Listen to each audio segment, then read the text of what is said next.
Good morning, my friends. Welcome to Roger's Reflections on Thursday, December 17th in the year 2020.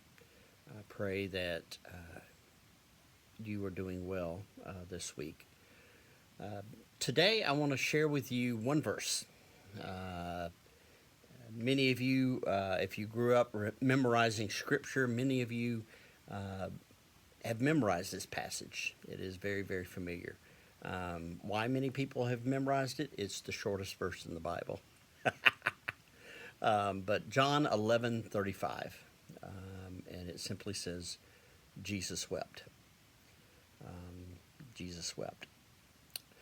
The story behind that is Jesus had gone to visit his friends, Mary and Martha, and their brother Lazarus. And Lazarus had died. And so he's there and he sees how upset his friends and family are. He sees upset how other people are. And then also, I think this also gives us a human side of Jesus. He was also upset for his friend. He was sad. And it just said Jesus wept.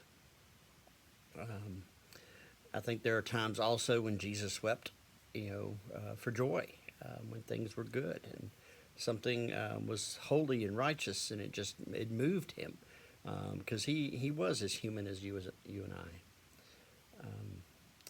And so this is one of those weeks for me. There's been some tears shed, both for joy and for sadness. I'm working with, many of you may have heard that there was a shooting in Powder Springs on Sunday. A 16-year-old boy was killed, and two 13-year-old boys were shot multiple times. Working with some folks at the local schools and got permission to reach out to the families. And so I talked to one dad and another mom last night. And I just, I understand how and why Jesus wept. It just breaks your heart to hear their stories, to hear how they're dealing with it, to understand what one family had moved from another town to get away from violence, and now their son is gone. Jesus wept. One story was they had a basketball goal out in the front of their yard, but because of the violence, they moved it to the back, and violence still found them. Jesus wept. Read an article this morning that since July, the poverty rate in America has gone from 9-something% to almost 12%. 8 million new Americans are now living in or below the poverty level. Jesus wept. The lines for food haven't gotten any shorter since the beginning of all this. Jesus wept. But then, there are blessings that come out of things. There is a group of churches I'm working with that are wanting to rally folks to give food, to feed our neighbors.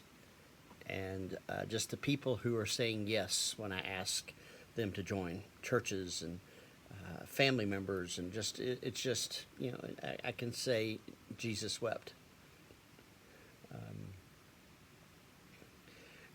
After talking to the families last night, I went upstairs. I was downstairs at the church, went up to our fellowship hall, and was sharing this, and I shared it with some neighbors later on. And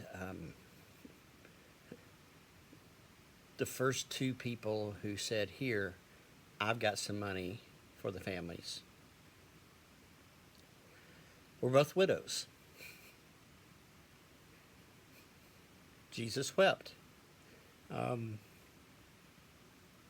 You remember the widow's mite, and Jesus lifted her up because others gave out of their abundance. She gave all she had. And two different. Didn't ask, just mentioned what was going on, and they offered. Jesus wept. I just have a feeling God's going to continue to show up. And in the midst of harm, in the midst of grief, in the midst of sorrow, in the midst of struggles, in the midst of divisiveness, and, Jesus will continue to weep. Weep in grief for the hurt that his children feel, the pain that they're struggling through. But I think he's also going to weep for joy because of the response and how people react and how I believe people will step forward and do the right thing.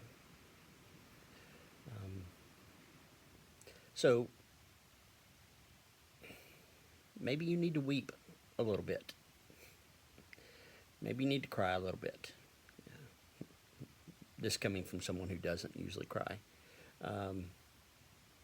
Weep for grief, for sadness, for pain and sorrow, but then also weep for joy and happiness and good news and grace.